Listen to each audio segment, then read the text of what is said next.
Welcome back to my second YouTube video. I know it's been a while. I've been crazy busy with the launch of my course and it's been amazing. I have learned so much, but also I'm just ready for it to launch. So anyway, I'm back here today talking about a really common question I get all the time from clients and followers alike.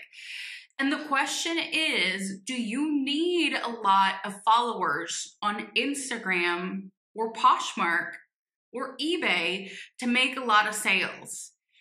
I think that's completely false. I don't think that, first of all, I don't think Instagram followers have very much to do with sales, depending on what side you're facing, and we're going to talk about that.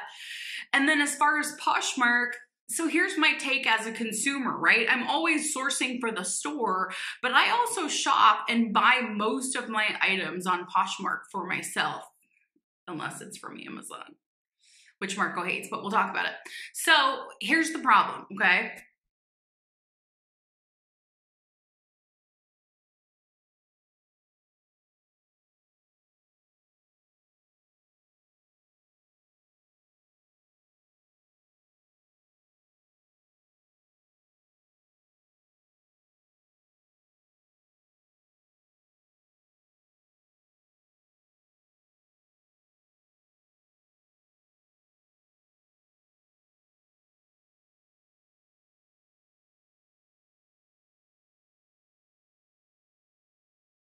Really, but you can on social media. When I source for myself as a consumer, or even if I'm shopping for the store on Poshmark, I usually am looking for an item. You guys know how crazy I am about having an intention, having a strategy, having a reason you're buying what you're buying. So first of all, when I'm buying, I know what I'm buying for the store. And for myself, I'm even worse. I'm even crazier. I know exactly what I'm looking for, what styles I like, what brands I like, what cuts fit me. I know what I'm looking for, right? So I can't tell you if I have ever bought from one of the people I follow on Poshmark. No idea. Because what I do when I shop is I just type in, for example, I recently bought a Monday swimwear swimsuit, right? So all I did was type in Monday swimwear, one piece, and a large, right? So here's the other thing. A bunch of them came up, okay? I obviously went, pay attention, for the one that looked like it was the best condition. There were two of the ones I wanted new with tags, but one of them kind of looked like it was just hung on our closet door and our closet didn't look that organized. So I'm like, I don't know, I'd rather get this other one, right? I bought it from her, okay? I did click on her closet only because since she's a large and has these swimsuits, maybe she has another one. I just scanned really quick to see if she had any swim in. She didn't. I bought it and that's it, okay? If you offered me $1 million right now to tell you what her closet handle is, no idea. I couldn't even tell you what the first letter is. If you asked me what her logo looked like, what her little profile picture looked like, if she's white, black, Asian, if she has her dog on the cover, if she actually has a logo or a butterfly, I have no idea. Can't tell you, no idea. I went in, I searched for what I was looking for, I found it. I only scanned because now I'm like, okay, well, she's my size. Let's see what else she has. And then that's it. It had nothing to do with my followers. It had nothing to do with the people I follow on Poshmark. I have no idea if I've ever bought from any of them because when I shop based on what I'm looking for. So I don't necessarily think that having a lot of followers on Poshmark will lead to sales, right? And then the other common question is, do you need a lot of Instagram followers to be successful, to make sales? Not necessarily. So here's the real question you want to ask. What is the goal of your social media? What is the point of you having a social media presence, right? And here's the problem I see really commonly. And actually, let's start to how I started the Global Collective. So when I started the Global Collective, I started it as a designer consignment store. I did mostly consignment with the really high-end stuff, and I had bought some stuff too. So let's say it was half-half, right? So I was just selling product. And I would have people follow me from Poshmark or follow me after a course onto my Instagram, and then they would become repeat buyers. I was facing the consumer. Remember that. That's really important, okay? My Instagram was consumer facing for the product I was selling. Somewhere along the way, I found the reseller community. And then I started to get a real interesting mix of my clients that had bought really expensive stuff from me and resellers who wanted to learn how I did what I did, right? So then I was faced with a real big challenge. I had started consumer facing. Now I had half of a following of people that were on the back end of it, on the different side of the industry or of the store, right? They wanted to know my secrets. So how do you do that? How do you start sharing your costs and your flips with these people and not alienate these people? That's what happens when you don't have a plan. That's what happened to me. I never imagined that I would go into information. So I had this weird mix. And so I had these hangups of like limitations of what I could really do because I wanted to share a lot of stuff with you guys. But then I was like, I don't want to anger my clients. I don't want them to feel like I tricked them, which I didn't, right? It's capitalism. I bought it. They would have never found it. They got a good deal. We all win. But I think it's still kind of weird to like flash it in their face, right? So I started slowly but surely introducing content that would only really be interesting for this side, right? Because then I realized I didn't want to be a product store. If they want my items, they can go to my website. I started a new product only Instagram, and I liked this community side, so I started introducing information that would only be relevant to them. And I did see my clients start to trickle off, and they would comment and be like, hey, you haven't really posted any, new stuff or any of the stuff that just came in. And I'd be like, oh, actually you should follow my product only one. This is shifting a little bit. And a lot of them went over, and a lot of them were like, oh, no worries. Just let me know when something else comes in. I'm out. Fine. Right. And that's when I started introducing all of the reseller information side, okay? But the key point is, does it matter how many followers you have for sales? It depends. What are you trying to do with that account? Are you trying to sell product? Because if you're trying to sell product, you could make money off Instagram followers, but they have to be the right Instagram followers. They have to be your Instagram has to be consumer facing. So the problem is a lot of you follow each other, right? I see this all the time in client consultations. A lot of you follow each other and your numbers are growing and you're like, oh, I have 2,000 followers, I have 3,000 followers. But then I'll hear you say, I feel like I have a lot of followers, but I don't really make sales. Well, that's because you're trying to sell to resellers that are doing the same thing, and that doesn't make sense, right? So does it matter how many Instagram followers you have for sales? Not if you're facing the wrong way. It could help if you're facing the right way. So that's something that you need to stop today and think about, okay, I've got 2,000 followers. Sounds like a lot, but 1,500 of those are resellers, and I'm trying to sell products through my Instagram. Might not work. They do the same thing as you. They're not there to buy from you. They're there to learn from you. So here's back to the situation, right? Back to the question at hand. Do you think that some people are more successful because they have more followers? It depends on what you're talking about. I have not that many followers compared to what, influencers have or whatever, but the quality of my followers is amazing. You've seen the testimonials, you've seen the feedback, you've seen the engagement is out of control. It's amazing, right? I've done really well with my product side, with my services side, because they are tailored to the majority of my following, right? Now, I haven't sold a bag on Instagram in over 2 years. So that's what you have to consider. I don't think you need to have a lot of followers on Poshmark to get sales. I think you have to have really good product with current market demand to have sales. Don't think it has anything to do with followers. Think about how you shop. When's the last time you bought from a follower?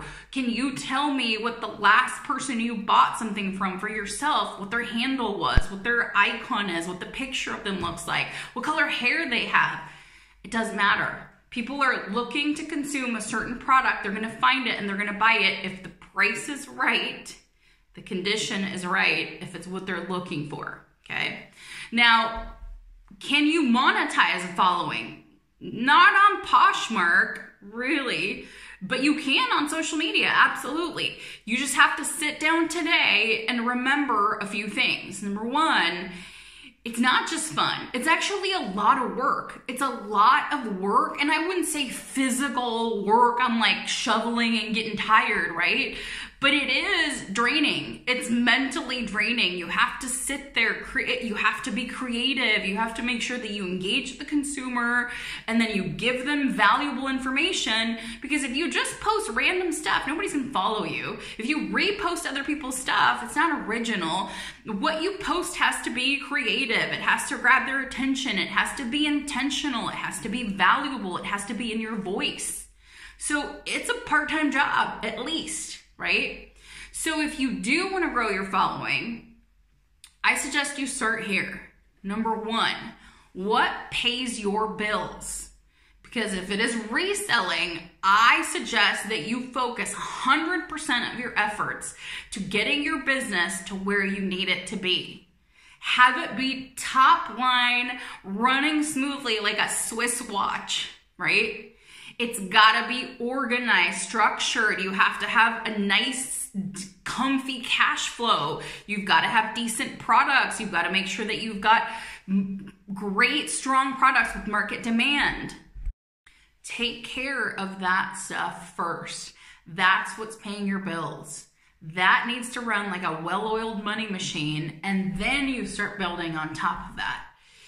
Once you are at that spot, once you are comfortable making a real decent living, sales are consistent, you've got a little cash stash, everything's going well, and you still want to build that presence online, here's the second thing to consider, right? Which way are you facing? Which way do you want to face? Do you want to build an Instagram following to sell your products, your resale clothing, fashion products, or collectibles or whatever, right?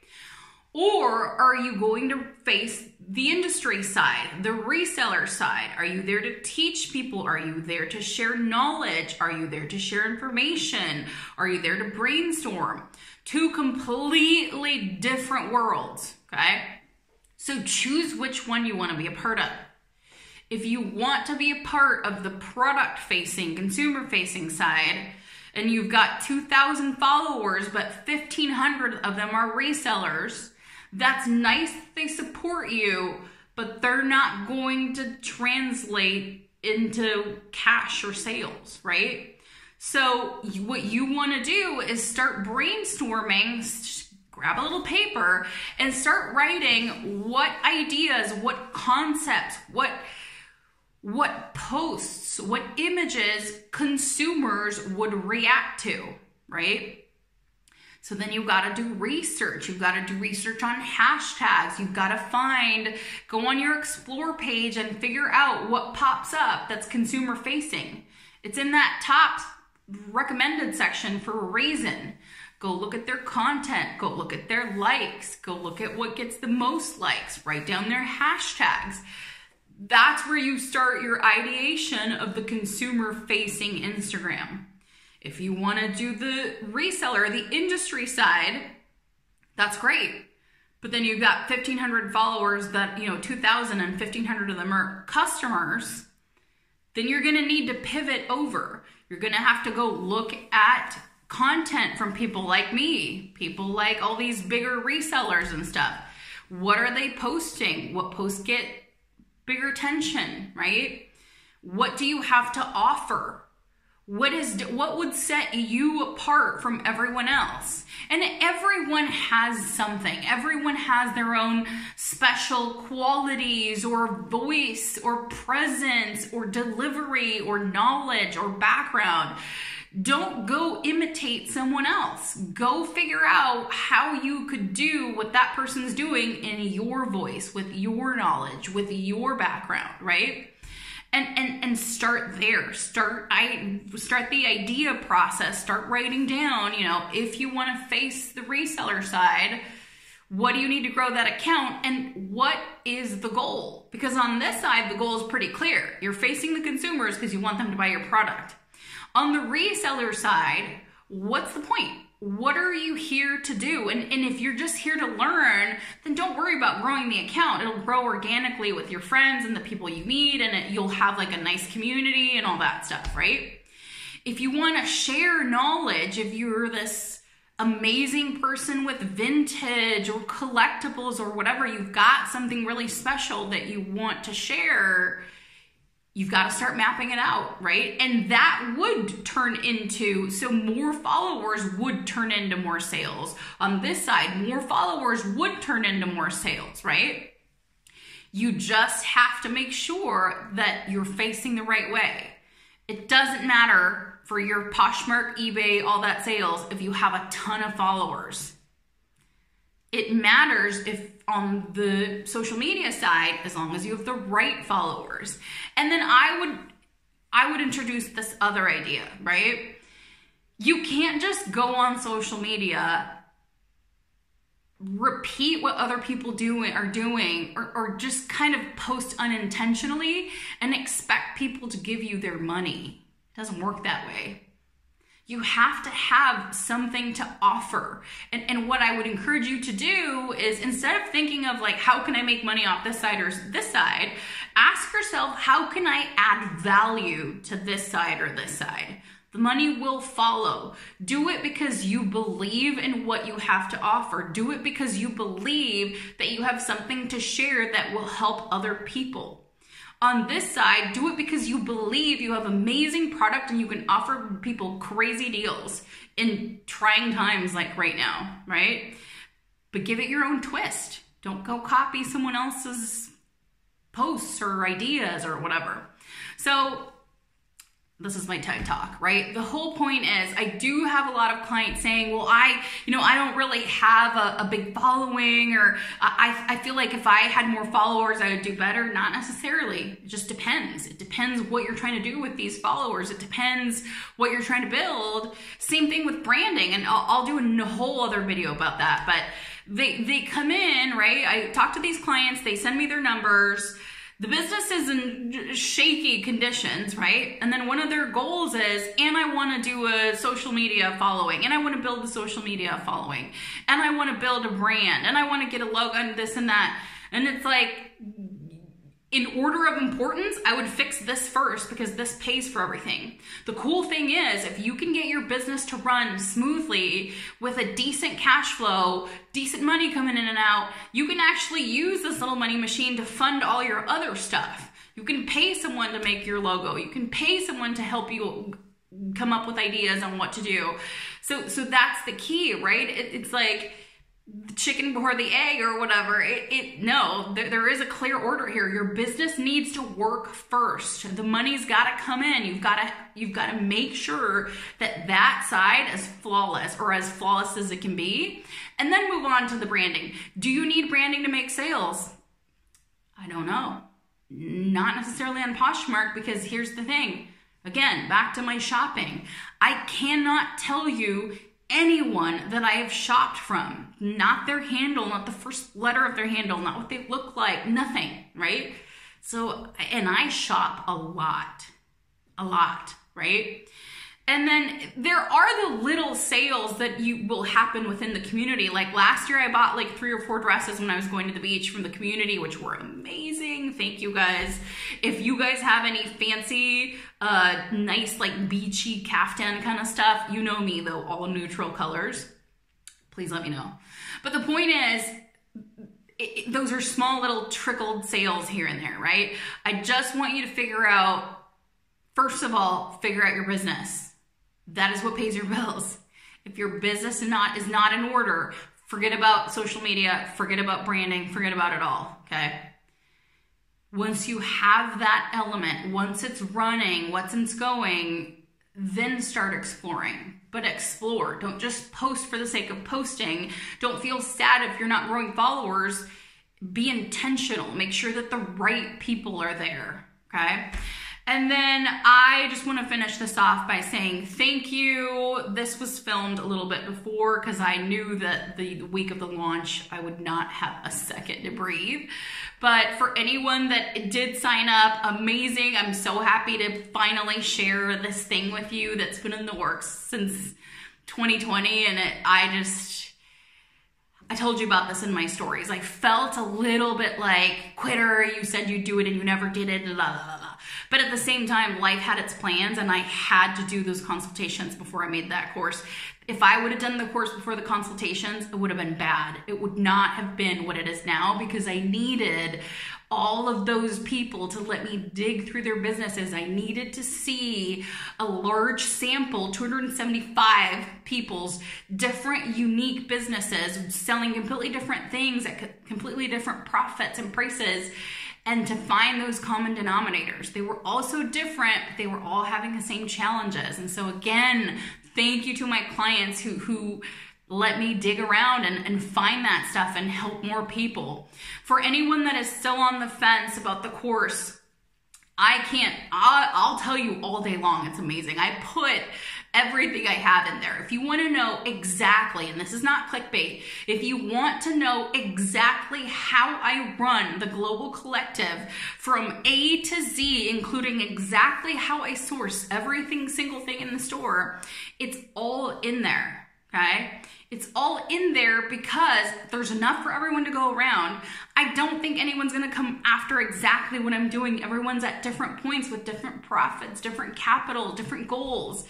But I do think it will help, and I think the more of us grow and develop these businesses, the more serious our industry gets, and that makes me excited. So if you are still on the fence, if you're still wondering if you should do it, go check out the testimonials on my Instagram. Just read them. Those are all customer submitted. Those people do not get a damn penny for me to say anything that they say, okay? My information is gift enough. I always joke with them. I'm like, just so you know, you just became part of the marketing. But look at what they're saying. Look at their wins. Look at what they've been able to achieve. And that was all from a 1 hour call, okay? If I can do that in a 1 hour call, what do you think I can do with unlimited time, with no time cap? I was able to put everything I've ever wanted to tell a client, but didn't have time to squeeze into the 1 hour call into this one thing. And that's my masterpiece, and I am so proud of it. And I just hope that you guys check it out if you do need help. But again, think about it. If your business is not where you need it to be, put social media, put following, put branding on the back burner. Focus on getting what pays the bills to a great level first, and then build. Thank you guys for coming to my TED Talk, and I will talk to you soon. Again, I can't promise you when the next one comes out, but make sure to subscribe so that you know. If you guys know me, you know I'm kind of a fly by the seat of your pants girl on this stuff. So great stuff coming. The next one will probably be about branding and building a brand, but I don't know when. So just subscribe and you'll be notified. Thank you.